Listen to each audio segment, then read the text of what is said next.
Advocate विकास बराला जी, बहुत बहुत अभिनंदन। आप पहले दर्शक जुड़े हैं और आपके बाद में अब कतारबद्धता बढ़ती जा रही है। सुखदेव स्योरान जी,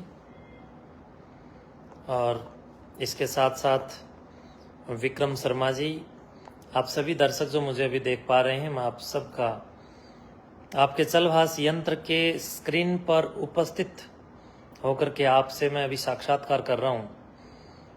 बंधुओं, मैं आपका महंत सुकराईनाथ योगी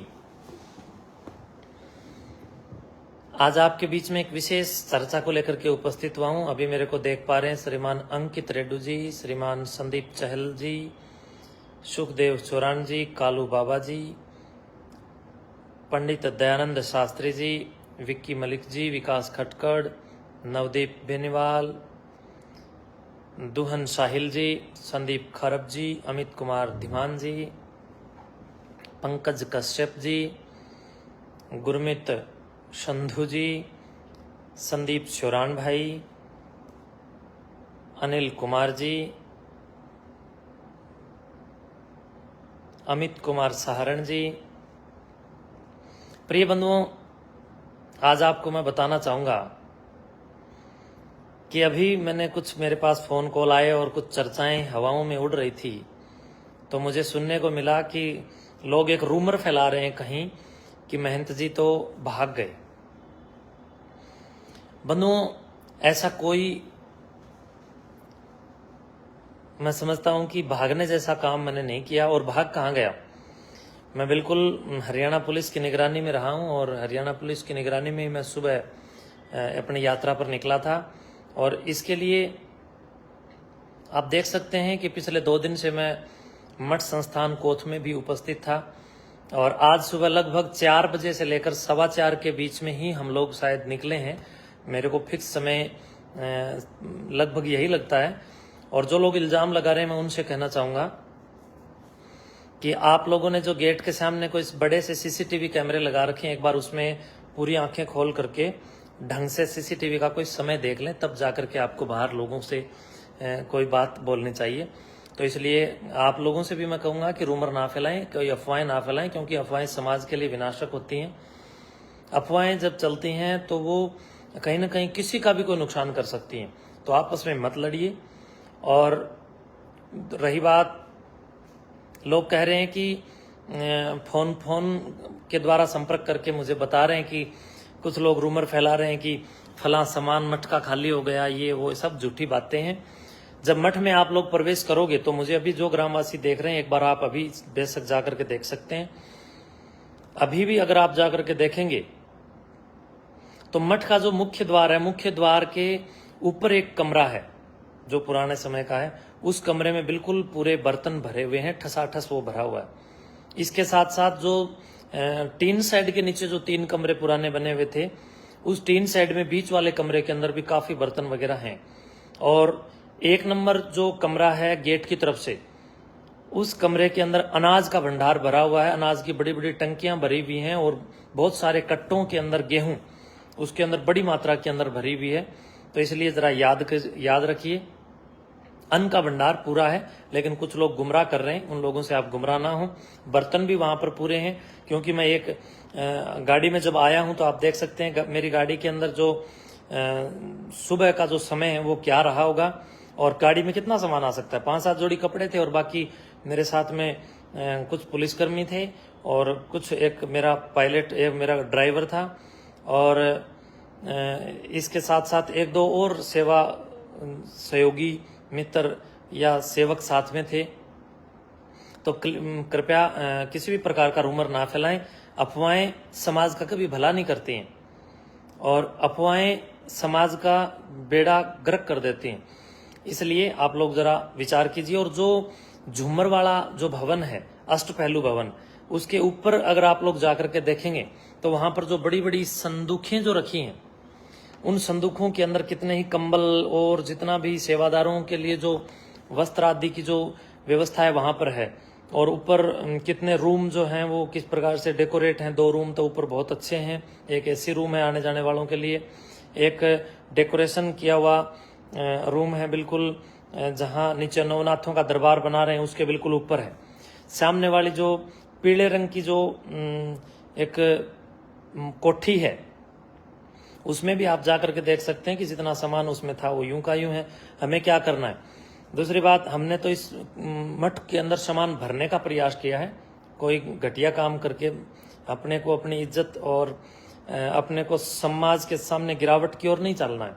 तो इसलिए हमने कोई भी किसी भी प्रकार का एक तिनके का भी वहां से कोई स्वार्थ सिद्धि नहीं। हाँ, मेरी जो पुस्तकें थी वो पुस्तकें जरूर मैंने अपनी गाड़ी में कुछ रखी हैं, काफ़ी पुस्तकें थी मेरी, और पुस्तकों को ही मैं मेरे साथ में मेरे पास हैं वो। और उसके बाद मैं आपको बता देना चाहता हूं कि अंदर आप जाकर के भंडार घर में देखेंगे तो बाहर जो भंडार है उसमें अलग से बर्तन है, और अंदर जो भंडार है उसमें अलग से बर्तन है। पूरी ड्रावर आदि को खोल करके आप देखेंगे तो वो बिल्कुल भरा हुआ है, और किसी भी प्रकार से जिधर कोई सामान ना रखा है उधर कैमरा करके लोगों को मूर्ख बनाने का काम कुछ लोगों ने किया है। जबकि मैं जनता जनार्दन, समझदार जनता जनार्दन से अपील करूंगा कि आप खुद एक बार आंकलन करें, झूठी अफवाहों पर ध्यान ना दें, क्योंकि कुछ लोगों का काम ही इतना है कि मुझे बदनाम कैसे किया जाए, तो वो बदनामी के लिए विकल्पात्मक और संकल्पात्मक कार्य कर रहे हैं, जो कि बिल्कुल नहीं होने चाहिए। क्योंकि ये लड़ाई जो थी, ये लड़ाई जब तक मेरे साथ चल रही थी तो मैं लड़ रहा था, लेकिन जब लोग आपस में लड़ने लग गए, उग्र और एक दूसरे के खिलाफ उकसाने वाली टिप्पणियां करने लग गए, तब मैंने ये विचार किया कि आपस में लोगों को लड़ा के नहीं मारना है। तो जो लोग लड़ें और फिर मैं वहां गद्दी पर रहूं तो ये कोई अच्छा मामला नहीं है। तो नाथ संप्रदाय की बैठक हुई, ये सारी बातें वहां हुई। उसके बाद मैं आपको बता देना चाहता हूं कि हमें कदाचित इतना नहीं गिरना चाहिए कि किसी को गिराने में हम इतने गिर जाएं कि गिरने का स्तर ही माइनस में चला जाए। तो कहीं ना कहीं कुछ लोगों के द्वारा ये मिस्टेक हुई है, उन लोगों ने ये गलतियां की हैं, लेकिन मैं समझता हूं कि उनकी गलतियों का खामियाजा आम समाज क्यों भुगते और आम जनता क्यों लड़ करके मरे। तो इसलिए आम जनता को बचाने के लिए भी ये फैसला बहुत जरूरी था। दूसरी बात, आप जनता जनार्दन ने मुझे जो पिछली 5-7 साल में जितना लाड प्यार दिया है उसका ऋण मैं पूरा कभी चुकती नहीं कर सकता, लेकिन मैं प्रयास करूंगा कि जितना भी मेरे से बन पड़ेगा मैं आप जनता जनार्दन की सेवा में हमेशा जीवन भर रहूंगा। और एक योगी होने के नाते अपना पूरा कर्तव्य और पूर्ण कर्तव्य निष्ठता के साथ आप लोगों के साथ समर्पित भाव के साथ मैं आगे भी इसी प्रकार पूरे हरियाणा और आसपास के प्रदेशों में क्रांति की तेजस्विता को प्रकाशित करने के लिए पुलकित बुद्धि के साथ आगे बढ़ूंगा। जिस प्रकार हमने पिछले वर्षों में काम किया है, ठीक उसी प्रकार हम आने वाले वर्षों के अंदर भी बड़े लेवल पर काम करेंगे और हरियाणा के अंदर शिक्षा की अलख जगाएंगे, नशाखोरी के खिलाफ काम करेंगे, जन जागरूकता के लिए भी काम करेंगे, और जितना भी बन पड़ेगा वृक्षारोपण से लेकर जल संरक्षण से लेकर भ्रूण हत्या के खिलाफ हम पूर्ण प्रतिबद्धता के साथ कटिबद्ध होकर के खड़े होंगे और संकल्पों के साथ खड़े होंगे, औरों को भी संकल्प अभियान में जोड़ेंगे। दूसरी बात, जो लोग कुछ बोल रहे हैं कि भी सामान ले गए, कोई सामान नहीं ले जाया गया, सब झूठी बातें हैं। और जो लोग सामान की बात कर रहे हैं वो एक तरफ तो कह रहे हैं हम 7 साल में आ जाए हैं, एक तरफ बोल रहे हैं कि हम सामान ले गए।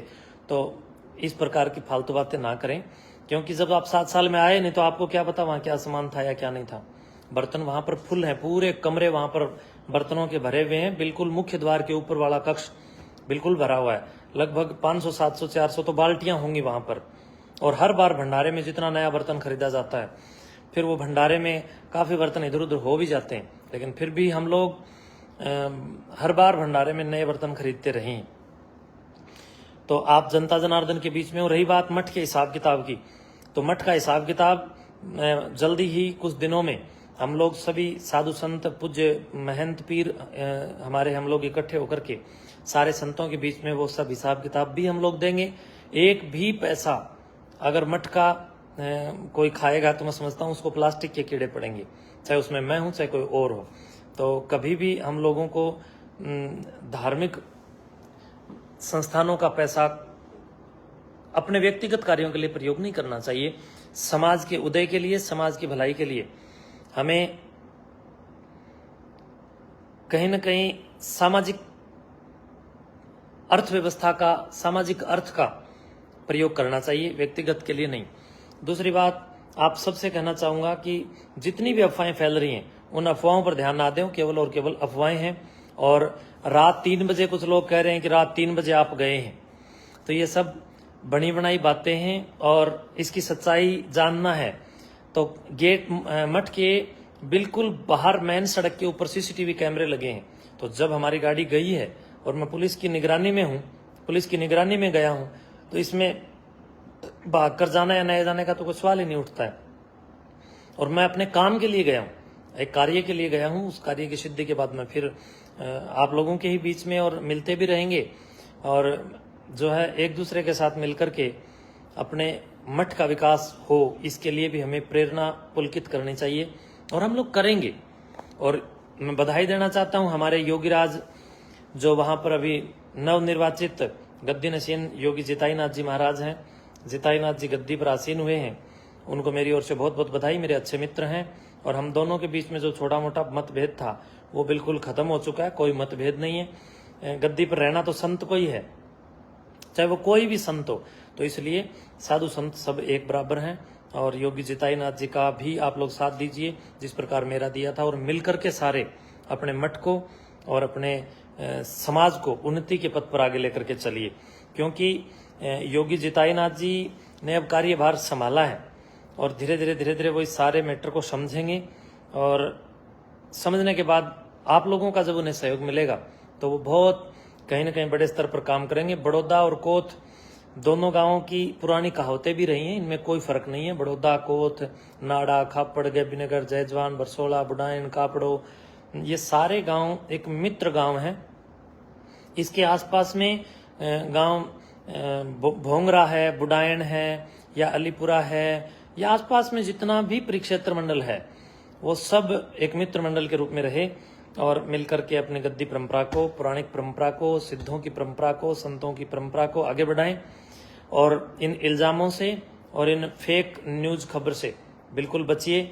रही बात मेरे अंदर लगे हुए सीसीटीवी के डीवीआर की, उसमें हमारा रिकॉर्ड है। कल को कोई घटना ना घटे, कल को कोई इल्जाम ना लगे, उसके लिए वो रिकॉर्ड हमें सुरक्षित रखना होता है। वो रिकॉर्ड हमने सुरक्षित रखा है, और क्योंकि उसमें पिछले 1 महीने का या 1.5-2 महीने का जितना उसकी वो क्षमता जो रही होगी, उस पूरी क्षमता का वीडियो क्लिप उसके अंदर जो लाइव रहा है वो सेव है, तो वो हमने सेफ उसको रखा हुआ है।